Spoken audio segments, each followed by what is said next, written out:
प्रातः क्लास की मुरली चल रही थी 5 जून 1967। दूसरे वेद के मध्यांत में बात चल रही थी। बाप को याद करते हैं तो जरूर बाप आए थे, नहीं तो क्यों याद करते हैं? जयंती भी मनाते हैं, ये भी तुम बच्चे जानते हो कि जयंती क्यों मनाते हैं।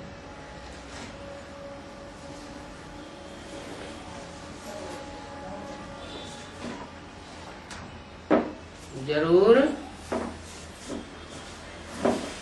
जय जयकार हुई थी अंत में, जिसकी यादगार जयंती मनाते हैं। तो कितनी खुशी होनी चाहिए कि हमको भगवान पढ़ाए रहे हैं। कहते हैं बाबा हमने आपको अपना वारिस बनाया है।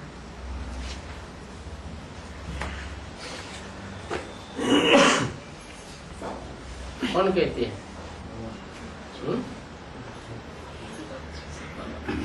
कौन कहते हैं?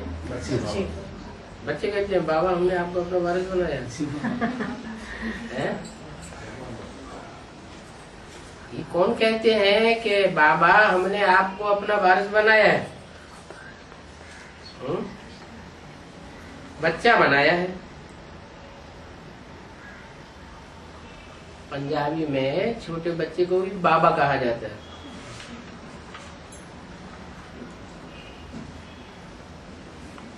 बाप बच्चों पर वारी जाते हैं। बच्चे फिर कहते हैं भगवान आप जब आवेंगे तब हम आप पर वारी जावेंगे। वारी जावेंगे, अच्छा क्या वारी जावेंगे?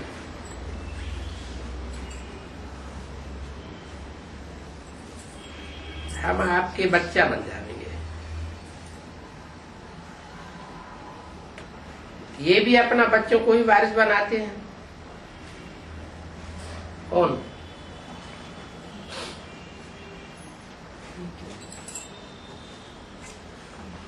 अपने बच्चों को ही वारिस बनाते हैं, औरों के बच्चों को वारिस नहीं बनाते हैं। इसका क्या मतलब हुआ? औरों के बच्चे कौन और अपने बच्चे कौन?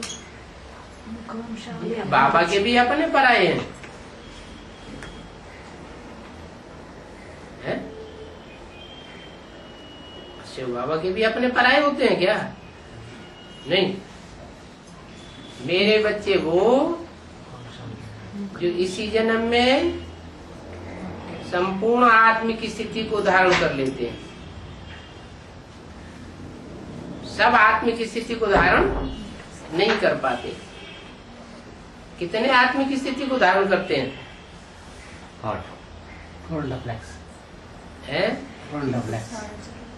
16,108, 4.5 लाख, सिर्फ 8। ये नहीं कहा कैसे आत्मिक स्थिति को धारण कर लेते हैं। अपने पुरुषार्थ से धारण कर लेते हैं या धर्मराज की मार के बाद धारण कर लेते हैं, लेकिन इसी जन्म में आत्मा बन जाते हैं। ऐसों की संख्या कितनी है? 9 लाख सितारे हैं जो आत्मिक स्थिति धारण कर लेते हैं।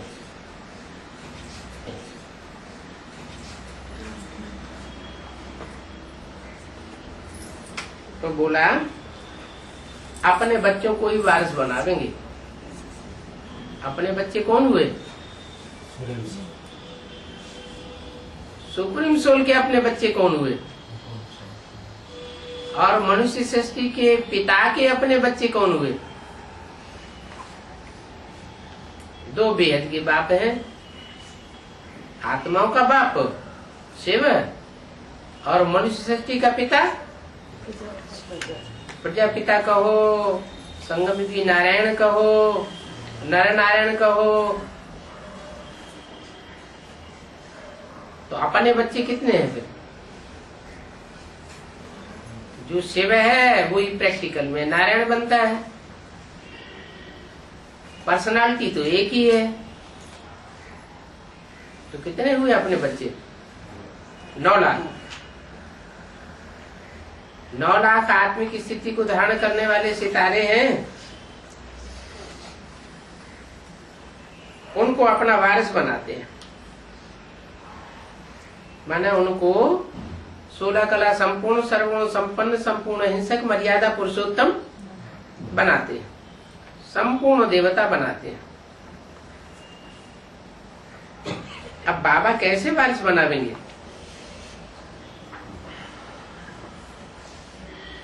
ये भी गुह्य बात है।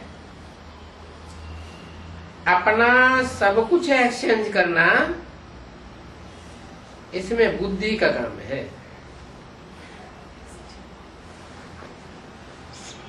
सब कुछ अपना एक्सचेंज करने के लिए बच्चों की बुद्धि कहाँ तक काम करती है, ये मुख्य बात है।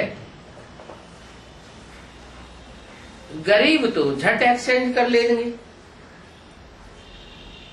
जो साहूकार होंगे वो मुश्किलात में आ जाते हैं।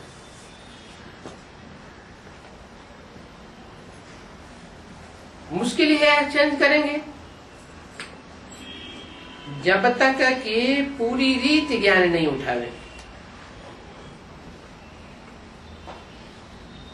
उन साहूकारों की इतनी हिम्मत नहीं रहती है पूरा ज्ञान उठाने की। गरीब तो झट कह देते हैं बाबा हम तो आपको ही वारिस बनावेंगे।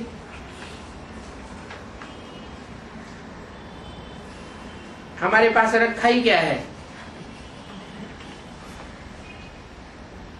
उनको तो कोई झिझक नहीं होती।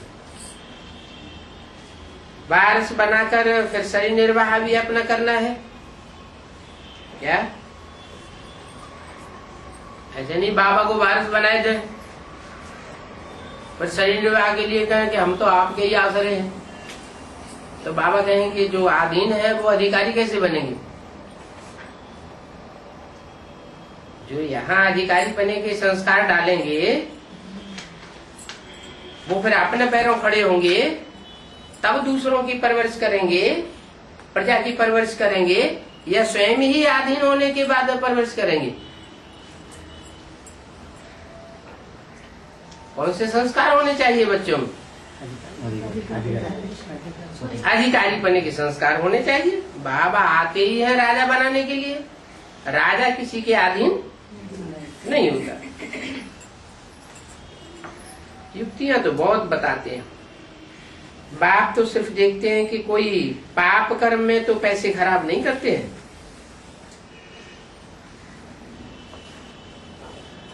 मनुष्य को पुण्यात्मा बनाने में पैसे लगाते हैं या नहीं,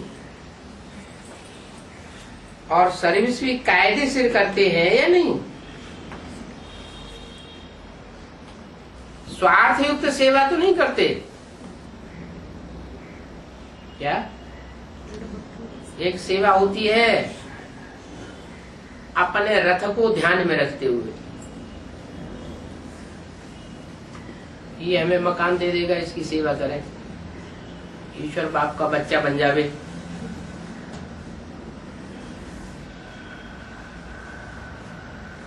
तो अपने रथ के लिए सोचा ना। अपने रथ के लिए कुछ भी सोचना नहीं है। किसके लिए सोचना है? स्वार्थ के लिए नहीं, परमार्थ के लिए। विश्व के कल्याण में कैसी ईश्वरीय सेवा हो तो पूरी जांच करेंगे। स्वार्थ के लिए अपना मान मर्तबा बढ़ाने के लिए कितनी सेवा की, और विश्व कल्याण के लिए कितनी सेवा की, कितना निकाल सकते हैं वो सब राय देंगे। धंधे में ईश्वर अर्थ निकालते थे ना, परंतु वहां भी ईश्वर अर्थ निकालते थे और यहाँ भी ईश्वर अर्थ निकालते हैं, तो अंतर क्या है? भक्ति मार्ग में भी ईश्वर अर्थ दान करते थे और यहाँ भी ईश्वरीय कार्य में दान करते हैं। अंतर क्या है? इधर बाबा का परिचय हैं? सच्चा परिचय के इधर। हाँ, यहाँ बाबा को पहचान करके डायरेक्ट बाबा को देते हैं और भक्ति मार्ग में गुरुओं के थ्रू करते थे, तो बहुत अंतर पड़ जाता है। अभी तो बाप डायरेक्ट आए हैं, अभी माने कभी है? बी के लोग क्या समझेंगे? अभी बाप डायरेक्ट आए हैं, इसका अर्थ क्या समझेंगे? हैं? ब्रह्मा में आए हैं? ब्रह्मा में आ गया। आए हैं, आए थे नहीं। अभी माने कब? अभी माने संगम युग। और संगम युग कब तक? जब तक पूरी स्थापना हो न हो, जब तक पूरी पालना प्रत्यक्ष न हो और जब तक पूरा विनाश प्रत्यक्ष न हो, पूरा विनाश न हो, तब तक संगम युग चलेगा। संगम युग में बाप आते हैं, किस लिए आते हैं? स्थापना, पालना और विनाश करने। वो काम पूरा हुआ ही नहीं तो वापस कैसे चले जाएंगे? तो अभी तो बाप डायरेक्ट आए हैं। क्या कोई गुरुओं के थ्रू नहीं आए हैं? और गुरुओं के थ्रू आते हैं क्या? बाप एक व्यापी है या सर्वव्यापी है? वो तो एक व्यापी होकर के आता है।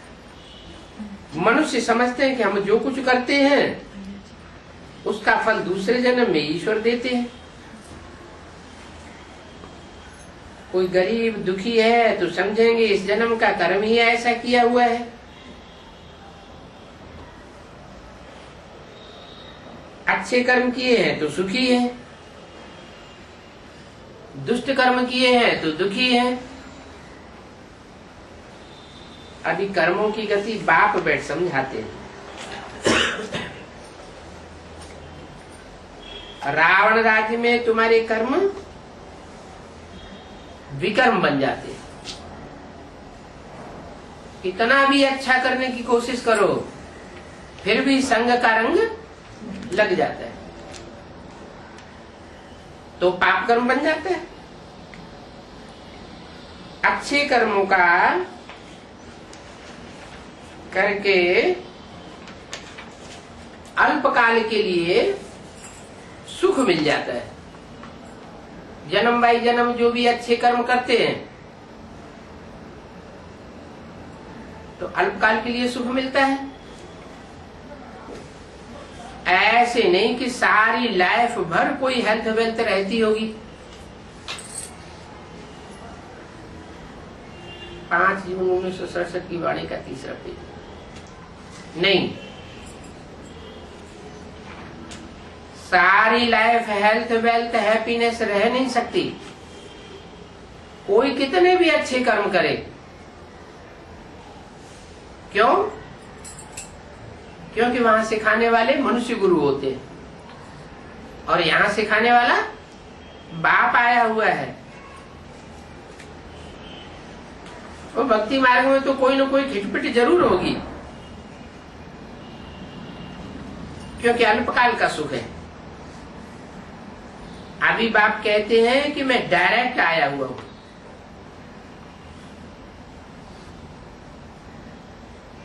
तो एक जन्म तो क्या 21 जन्म के लिए पूरे सुखी हो जाते हो। ऐसे कर्म तुमको सिखाता हूं। अभी रावण राज्य खलास होना है। हमारे लिए खलास होगा या सारी दुनिया के लिए खलास होगा? है? पहले हमारे लिए रावण राज्य खलास होगा। आप मुए मर गई दुनिया। जब हमारी बुद्धि में से इस दुनिया का ममत्व निकल जाएगा तो हमसे पाप कर्म होंगे या पुण्य कर्म होंगे? पुण्य कर्म। फिर हमसे पुण्य कर्म होंगे, क्योंकि हम रावण का संग ही नहीं लगने देंगे। हमारा उससे कुछ लेना देना है ही नहीं। तो तुम्हारे लिए रावण राज्य खलास होता है। ये रावण राज्य ही अलग है, तुम अलग हो और रावण राज्य अलग है। अभी है अलग कि प्रभाव में ले लेता है? अभी तो प्रभाव में ले लेता है। राम राज्य अलग है, रावण राज्य अलग है। लेकिन अभी राम राज्य है क्या? है? जब तक स्थापना पूरी नहीं हुई है तब तक राम राज्य तो है नहीं। राम राज्य को अब शिव बाबा स्थापन कर रहे हैं, है नहीं। स्थापना राम राज्य की हो रही है। शिवराज्य कहेंगे? है? शिव तो राजा ही करते ही नहीं। करते हैं क्या? नहीं। रास्ता बताते हैं, कोई चले तो भी बाबा खुश, कोई न चले तो भी बाबा खुश। और राजा, राजा क्या करता है? राजा की मत पर चलो तो राजा खुश, नहीं तो और न चलो एक बार माफ करेगा, 2 बार माफ करेगा, कब तक माफ करता रहेगा? तो शिव बाबा तो कोई के ऊपर राजा ही कंट्रोल करते ही नहीं। क्यों नहीं करते हैं? शिव बाबा किसी को कंट्रोल क्यों नहीं करते? कंट्रोल करना चाहिए ना, क्योंकि प्यार का सागर गाया हुआ है। क्या? अगर वो भी कंट्रोल करने लगे तो इस दुनिया में प्यार का सागर कोई नहीं कहा जा सकता। अब ये रावण राज्य खलास होना है। रावण राज्य मना और उड़ाने वालों का राज्य। रावण राज्य अलग, राम राज्य को अब शिव बाबा स्थापन कर रहे हैं।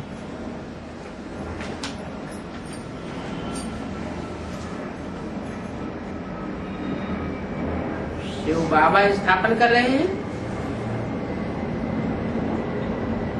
ब्रह्मा की तरफ से शिव बाबा ने राम राज्य स्थापन नहीं किया है? राम राज्य स्थापन नहीं किया। क्यों?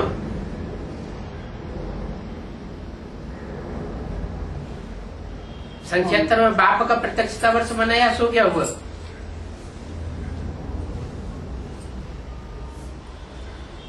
नहीं मनाया है? मनाया तो, लेकिन वो प्रत्यक्षता वर्ष सबके लिए हुआ। प्रत्यक्षता वर्ष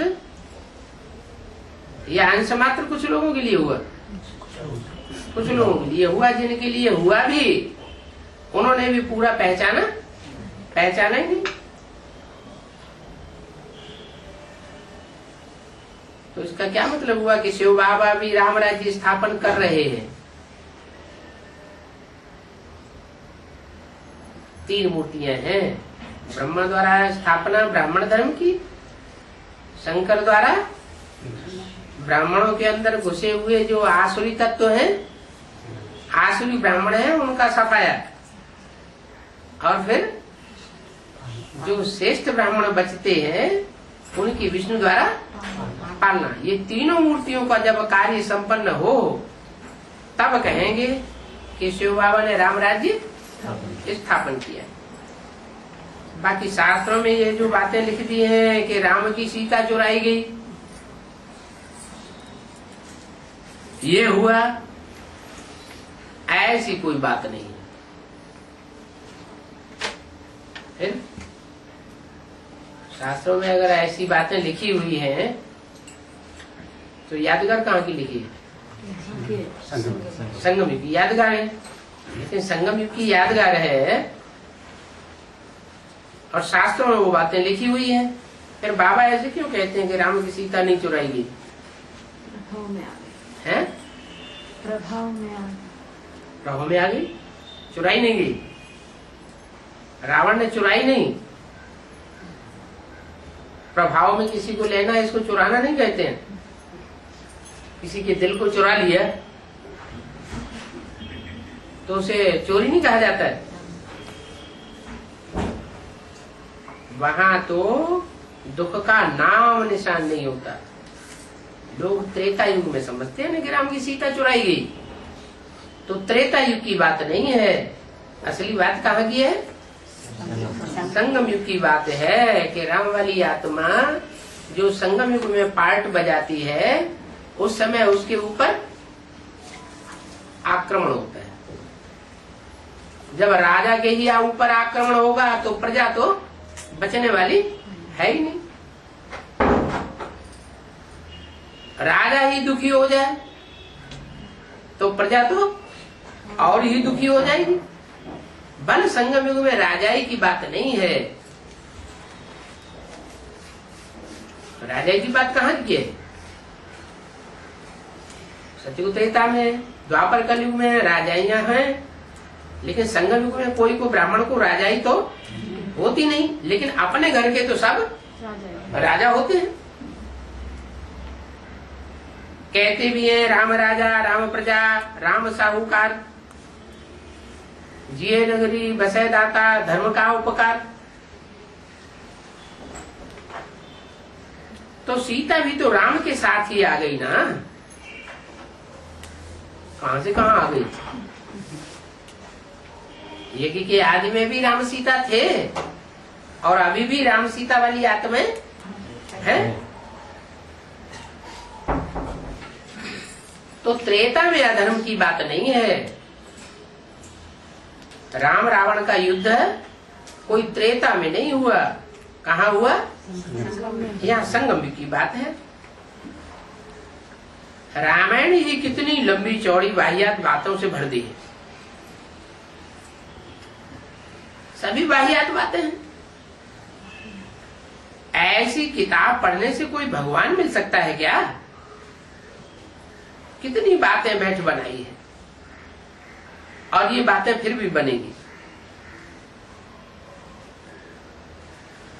कहाँ बनाई? भक्ति मार्ग में। द्वापर युग में वाल्मीकि ने रामायण बनाई और कलयुग में तुलसीदास ने रामायण बनाई। ये शूटिंग कब हुई? कितनी बातें बनाई हैं, ये फिर भी बनेगी। बाप कहते हैं व्यास को कैसे और कहां से अकल आया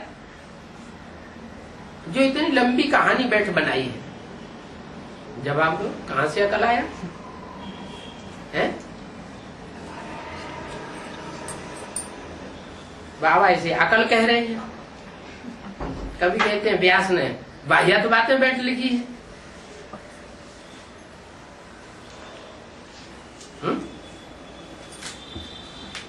व्यास को इतनी अकल कहां से आया जो इतने ढेर शास्त्र, इतने ढेर सारी कथा कहानियां लिख मारी? अरे इसका जवाब नहीं है क्या? संगम युग में ये अकल आया। ये अकल किसने दी? शिव बाप ने दी। और बीच बीच में रावण के साथ है राम की आत्मा भी रहती है, तो रावण भी अपनी बीच बीच में अकल लगाता जाता है। राम की आत्मा को शंकर रंग नहीं लगता क्या? है? लगता तो जरूर है। कमाल की बात है रामायण बनाना। इतनी लंबी चौड़ी कथा बना दी, एक कमाल की बात है। अभी तुम समझते हो कि वो सब भक्ति मार्ग है। शास्त्र आदि बनाना ये सब भक्ति मार्ग है। ज्ञान तो बिल्कुल ही अलग है। ज्ञान में शास्त्र आदि बनाने की कोई बात ही नहीं। भक्ति अलग है। तुम जानते हो कि हम फिर भी भक्ति को पास करेंगे, फिर बाप आकर हमको ज्ञान देंगे। कल्प कल्प ऐसे होता रहता है। रामायण में भी लिखा है कल्प कल्प लगी प्रभु अवतारा। क्या? लेकिन गलती क्या कर दी? उन्होंने अवतार त्रेता में समझ लिया कि राम का अवतार त्रेता में भगवान के रूप में होता है, लेकिन है बात संगम की।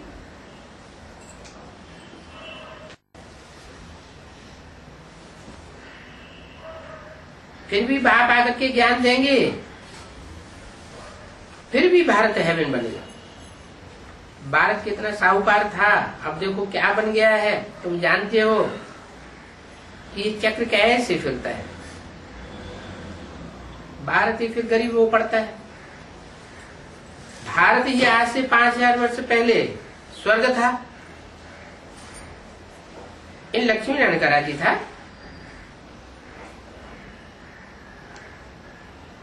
पहले राजाई इनकी चली, किनकी? जो नर नारायण बनते हैं, नर से डायरेक्ट नारायण बनते हैं, उनकी राजाई चली। जो नर से प्रिंस बनते हैं, उनकी राजाई पहले नहीं चली। कृष्ण प्रिंस था, फिर शादी की तो राजा बना। कहाँ की बात? सत्य में शादी साधवाना होता है? शास्त्रों में जो भी स्वयंवर आदि कथाएं लिखी हैं वो कहाँ की यादगार है? संगम की यादगार। तो कौन से कृष्ण की बात है? संगम की कृष्ण की बात है। फिर नारायण नाम पड़ा। जो नाम पढ़ते हैं वो काय के आधार पर नाम पढ़ते हैं? तो क्या ऐसा काम किया जो नारायण नाम पड़ा? नार माना जल, आयन माना घर। ज्ञान ही जिसका घर है। क्या ज्ञान से बाहर उसका कोई घर नहीं। दुनिया में चाहे जहां डोले, कहीं भी रमण करे, कहते हैं ना घट घट रमते राम रमैया। जहां देखो राम ही राम रमता है। भले कहीं रमण करे, लेकिन बुद्धि मन बुद्धि रूपी आत्मा का वास कहाँ है? ज्ञान में है। तो उसका नाम पड़ा नारायण। तो काम के आधार पर नाम पड़ा ना, ये बात भी तुम अभी समझते हो तो तुम्हें बंडर लगता है क्या कि इतनी लंबी चौड़ी रामायण और महाभारत लिख दी, ये कहां से बुद्धि आई? बुद्धि संगम युग से आई। बाबा आप रचयिता और रचना की नालिश सुनाते हो, आप हमको पढ़ाते हो। हम क्यों नहीं आपके ऊपर बलिहार जावे? हमको तो सिवाय एक बाप के और कोई की भी याद नहीं करना है।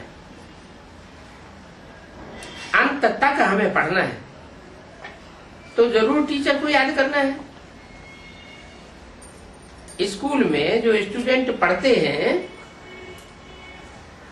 वो टीचर को याद करते हैं ना। उन स्कूलों में तो कितने टीचर्स होते हैं, तो बेविचारी याद हो गई। यहाँ तो एक ही टीचर है। हर एक दर्जे का अलग टीचर वहां होता है, और यहाँ हर एक दर्जे में एक ही टीचर। भला हमारा क्लास ट्रांसफर हो जाता है तो भी हम एक ही टीचर से पढ़ते हैं। फिर दीदी दादियों से पढ़ना शुरू कर देते हैं। जो पक्के ब्राह्मण हैं वो एक से पढ़ते हैं, और जो कच्चे ब्राह्मण हैं, ब्राह्मण सो कच्चे देवता बनते हैं। दूसरे धर्म में फिर बाद में द्वापर कलयुग में कन्वर्ट हो जाते हैं। वो फिर एक टीचर्स के बजाय अनेक टीचर्स बना देते हैं। अनेकों के कंट्रोल में चलते हैं, पढ़ाई पढ़ते हैं। तुम तो एक ही टीचर से पढ़ते हो। आगे हाँ, तो देखो तुम्हारा कितना लवली बाप और लवली टीचर है। आगे भक्ति मार्ग में अंधश्रद्धा से याद करते थे, अभी तो डायरेक्ट बाप पढ़ाते हैं। तो कितनी खुशी होनी चाहिए। फिर भी कहते हैं बाबा हम भूल जाते हैं। तुमको बाप डायरेक्ट पढ़ाते हैं, उन ब्राह्मणों को बाप डायरेक्ट नहीं पढ़ाते हैं, वो दीदी दादियों की दादाओं के थ्रू पढ़ते हैं। तो तुमको इतना नशा चढ़ना चाहिए ना, फिर भी कहते हैं बाबा हम भूल जाते हैं। क्यों क्यों भूल जाते हैं?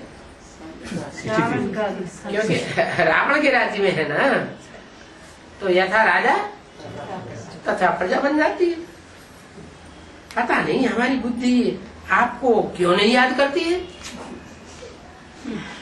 पता तो अभी तो पता तो है, क्यों नहीं याद करती है?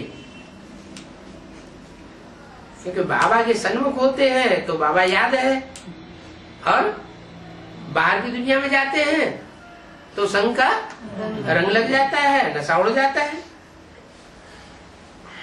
गाते भी हैं, ईश्वर की गतिमति न्यारी, बाबा आपकी गतिमति और सदगति की बिल्कुल ही न्यारी मत है। वंडरफुल बात है। ऐसे ऐसे बाप को याद करना चाहिए। स्त्री अपने पति के गुण गाती है ना, बड़ा अच्छा है, बड़ा मीठा है। अच्छी अच्छी स्त्रियां कितने गुण गाती है, कहती है ये उनकी प्रॉपर्टी है। अंदर अंदर में कितनी खुशी होती है। अरे वो तो एक जन्म का पति है, और ये तो जन्म जन्म का पतियों का पति है, बापों का बाप है, टीचर्स का भी टीचर है। इनसे तो हमको कितना सुख मिलता है, इतना 21 जन्म का सुख और कोई दे ही नहीं सकता। और सबसे तो अभी दुख मिलता है क्या? इस जन्म में तो खास, लास्ट जन्म में ये साबित होना है कि और सारी दुनिया है दुखदाई और एक बाप है सुखदाई। हाँ, टीचर से सुख मिलता है क्योंकि पढ़ाई से इनकम होती है। बाकी गुरु से क्या मिलता है? अभी तुम्हारी बुद्धि में है कि इन गुरुओं को तो छूना भी नहीं चाहिए। क्या बात हुई है? छूना नहीं चाहिए? छूत छात करो कहां से आ गया है? ये छुआ छूत करो तो भक्ति मार्ग में चलता है कि कोई को छू लिया स्वीपर को तो जाओ स्नान करो जाके। कोई घर में शरीर छोड़ दिया, मुर्दा हो गया घर के अंदर, तो पहले स्नान करो, बाहर जाकर स्नान करो जाके। जब तक स्नान नहीं करना तब तक खाना नहीं खाना। तो गुरु लोग क्या मुर्दा है? गुरु लोग स्वीपर हैं क्या?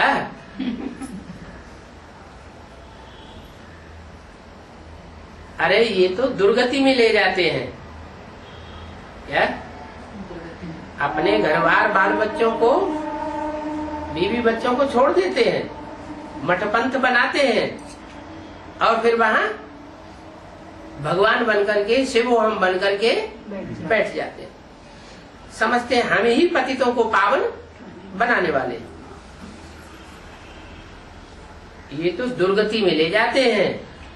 न खुद की सदगति होती और न इनको फॉलो करने वालों की सदगति होती है। आजकल तो गुरुओं की इतनी सेवा करते हैं कि इतनी सेवा पतियों की भी नहीं करते होंगे।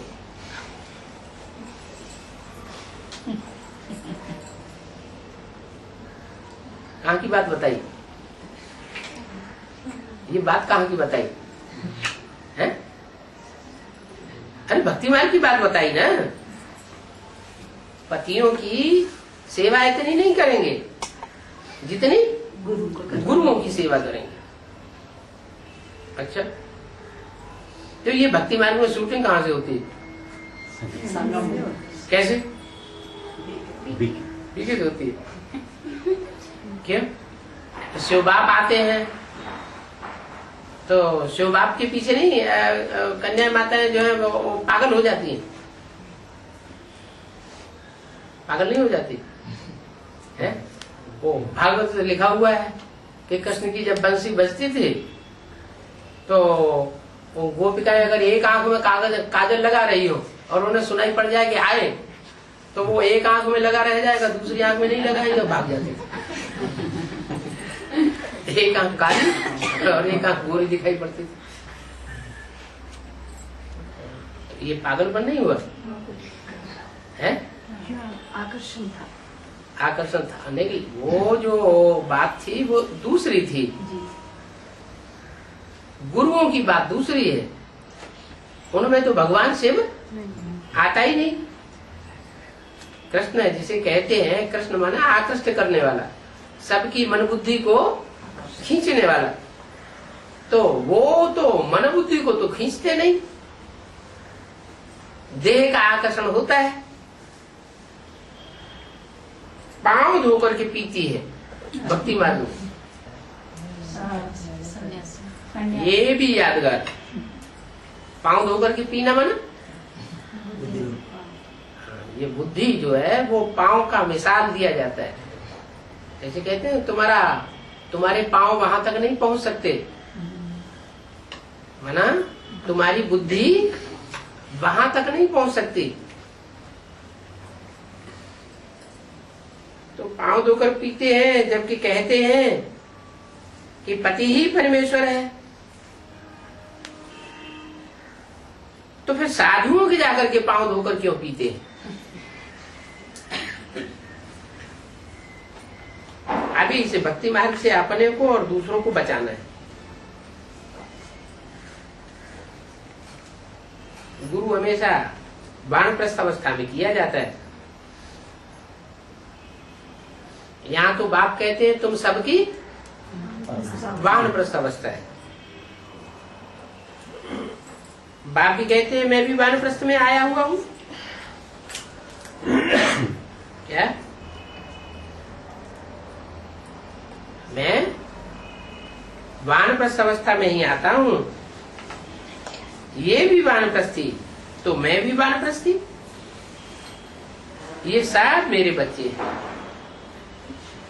बाप, टीचर, गुरु तीनों इकट्ठा है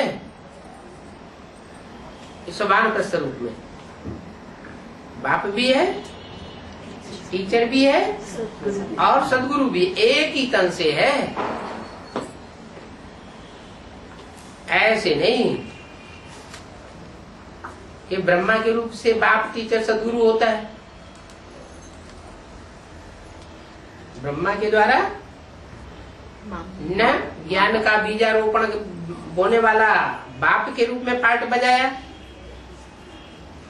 न अंत में वर्षा देने वाले बाप का पार्ट बजाया, न क्लैरिफिकेशन देने वाले टीचर का पार्ट बजाया और न सदगति देने वाले सदगुरु का पार्ट बजाया। मन बुद्धि की भी सदगति नहीं होती। तो ब्रह्मा के रूप को बाप, टीचर, सदगुरु नहीं कहेंगे। बाप, टीचर, सदगुरु का रूप एक ही पर्सनालिटी में बजता है।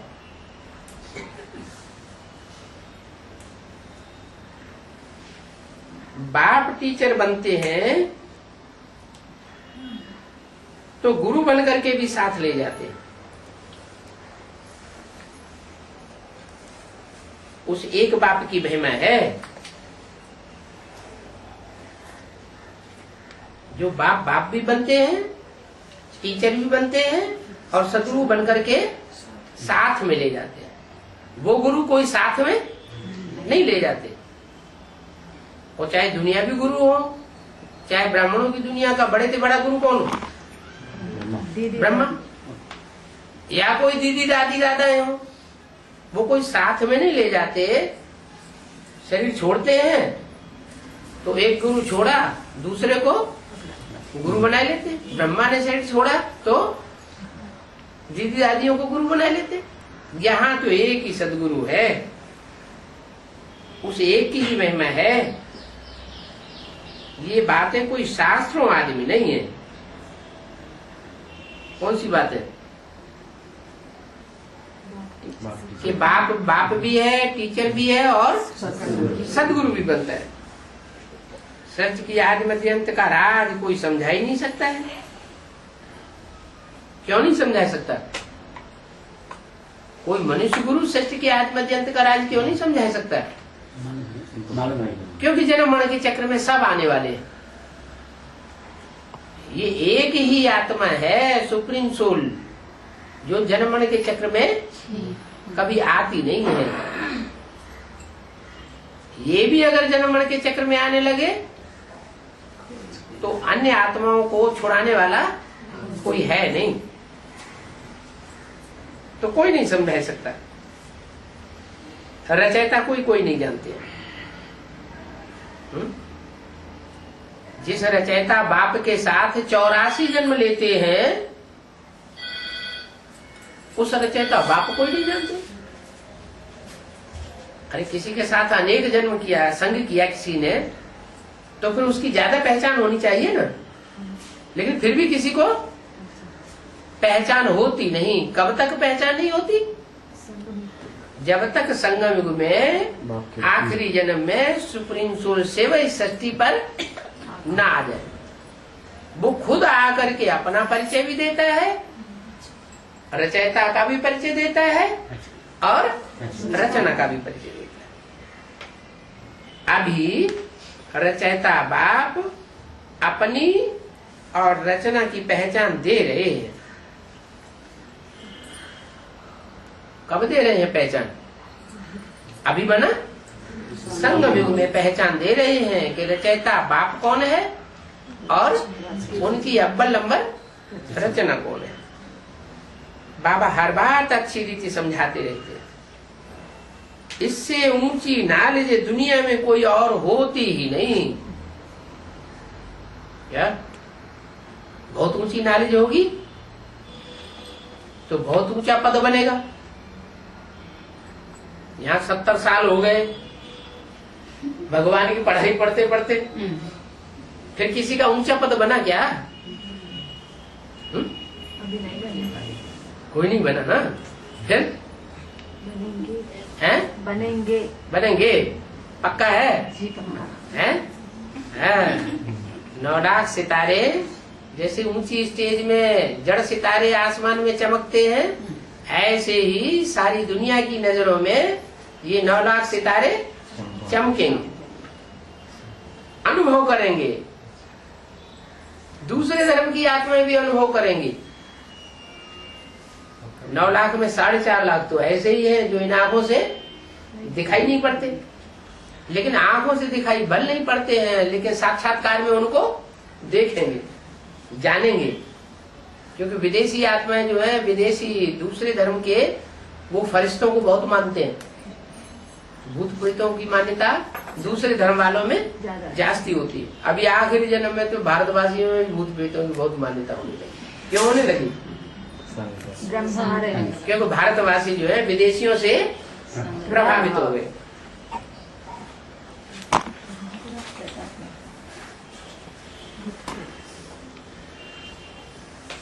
तो बाबा हर बात अच्छी रीति समझाते रहते हैं। इससे ऊंची जाति कोई होती नहीं है। न जानने की, ना जानने की, इससे ऊंची नॉलेज है, ना जानने की दरकार भी नहीं रहती। क्या कोई कहे हम इससे भी ज्यादा ऊंची अच्छी नॉलेज सुनावेंगे तुमको, तो तुम कहेंगे हमको दरकार नहीं है। क्यों? यही सबसे है? विश्व पार्टी वाले आते हैं तो ढेर सारे एडवांस लेने वाले हैं ऐसे, जो नॉलेज सुनने लगते हैं। सुनने ही नहीं लगते, फॉलो भी करते हैं। उनका बाप भी बदल जाता है, निश्चय पत्र भी लिख करके दे देते हैं। तो कैसे होता है? बाबा कहते हैं इससे ऊंची नॉलेज कोई और है नहीं। न जानने की उस ऊंची नॉलेज को दरकार है। फिर कुछ ऐसे निकलते तो है जिनको दरकार होती है, नहीं होती है तो दूसरी पार्टियों कैसे चले जाते हैं।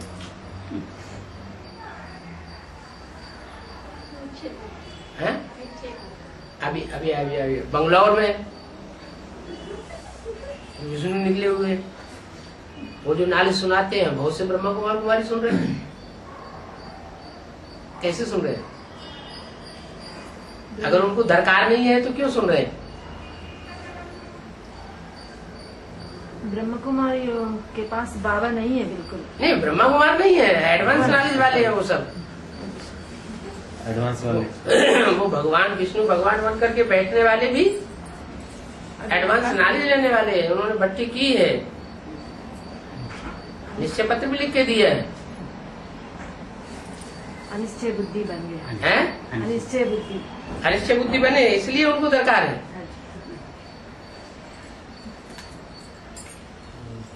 हम सब कुछ जान करके विश्व का मालिक बन जाते हैं।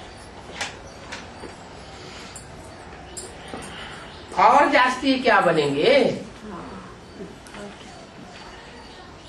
हमको पढ़ाई पढ़ाने वाला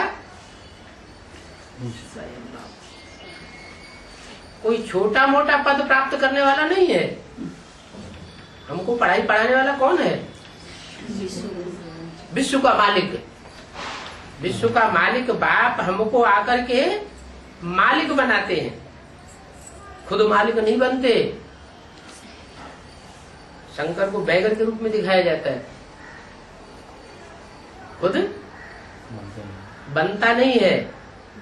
कोई ताज भी नहीं है, बेताज बादशाह कहा जाता है। लेकिन जिम्मेवारी का ताज किसको सौंपता है?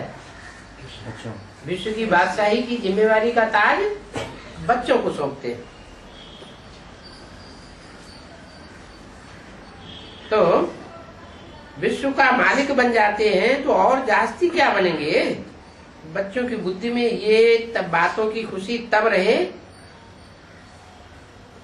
जब एक बाप को याद करें और सबको भूल जाए। इन आंखों से जो कुछ देखते हो वो सब नष्ट हो जाने वाला है, कुछ भी बचेगा नहीं। तो किसी में बुद्धि लगावे? बाप की याद में रहे। पुण्य आत्मा बनने के लिए याद में जरूर रहना है। कोई कहेगा हम पाप कर्म कोई नहीं करेंगे, जैसे बाबा ने चला बताया है हम वैसे ही चलेंगे, पाप कर्म होने नहीं देंगे। और फिर बाबा को याद न करें तो पुण्यात्मा बनेगा है? बाबा को याद नहीं करेगा तो जरूर कोई न कोई दूसरे देहधारी को याद करेगा, और दूसरे को याद करेगा तो दूसरे सब आधीन बनाने वाले। इस सृष्टि पर जो भी मनुष्य मात्र हैं वो सब आधीन बनाने वाले हैं। एक शिव बाबा स्वाधीन बनाने वाला। क्यों?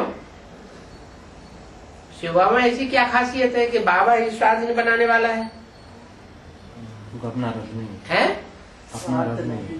हाँ, उसको अपना रथ नहीं है, बल है। जिस रथ में आता है उसको अपना स्वार्थ हो सकता है, लेकिन उस रथ को भी वो आधीन करके आता है। उसके अधीन होके आता है या उसको अधीन करके आता है? रथ माना 5 तत्वों का पुतला। गीता में भी लिखा हुआ है, प्रकृतिम स्वाम्यधिष्ठाय, मैं अपनी प्रकृति को आधीन बना करके आता हूं। तो 5 तत्वों के पुतले को भगवान आधीन करके आता है, उसके आधीन होकर खुद नहीं रहता है। इसलिए एक बाप ही पुण्यात्मा बना सकता है और कोई मनुष्य आत्मा पुण्यात्मा नहीं बना सकती। पुण्यात्मा माने देवता, पाप आत्मा माने राक्षस। पुण्य कर्म सिखाना ये एक बाप का ही काम है। तो पुण्य आत्मा बनने के लिए बाप की याद में रहना बहुत जरूरी है। याद में नहीं रहेंगे तो पुण्य आत्मा देवता नहीं बन सकते। क्या बन सकते हैं? बाप की याद में न रहें और हम सारी श्रीमत का फॉलो करें, पवित्र भी रहें, लेकिन बाप को याद न करें तो जरूर कोई न कोई दूसरा याद आवेगा। जब दूसरा याद आवेगा तो उसका संग का रंग लगेगा। तो पक्के देवता नहीं बन सकते, कच्चे देवता बन जाएंगे, सेकंड नारायण बन जाएंगे, थर्ड नारायण बन जाएंगे, तो कच्चे देवता बने ना। कला तो कम हो जाएगी। जब कला कम हो जाएगी तो द्वापर दूसरे धर्म में कन्वर्ट हो जाएगी। तो याद में ही माया विघ्न डालती है। क्या माया क्या करती है? याद में विघ्न। तो माया क्या चाहती है कि ये राक्षसी बने रहे, देवता न बने? है? माया किसको कहा जाता है? रावण के जो 10 सिर हैं उनमें 5 विकार हैं, काम क्रोध लोभ मोह अहंकार। उनका समुच्चय माया है, मायावी रूप। और फिर और भी सहयोगी शक्तियां हैं जिन्हें प्रकृति कहा जाता है। पृथ्वी जल वायु अग्नि आकाश, जिनसे ये 5 तत्वों का शरीर बनता है। प्रजापिता को भी 5 तत्वों का शरीर है या नहीं है? उसको भी 5 तत्वों का शरीर है। प्रजापिता वाली आत्मा पतित है या पावन है? पतित है। तो उसमें भी काम क्रोध लोभ मोह अहंकार है। माना माया से परे अभी कोई नहीं है इस संसार में। माया सभी की बुद्धि को वायलोरा डालती है। तो माया विघ्न डालती है तो भूल जाते हैं। इसलिए माया के तूफान बहुत आते हैं। जितना जितना रुस्तम महारथी होगा उतना जास्ती उसको माया का रूप सतावे। छोटा पुरुषार्थी होगा तो 1-2 रूपों में माया आवेगी। बड़ा पुरुषार्थी होगा तो सैकड़ों रूप में आवेगी, और उससे भी बड़ा होगा तो हजारों रूप धारण करके माया आवेगी। ये भी ड्रामा में नूद है। क्या है? इसलिए बड़ा नहीं बनना, बड़ा पुरुषार्थ। बड़ा नहीं बनना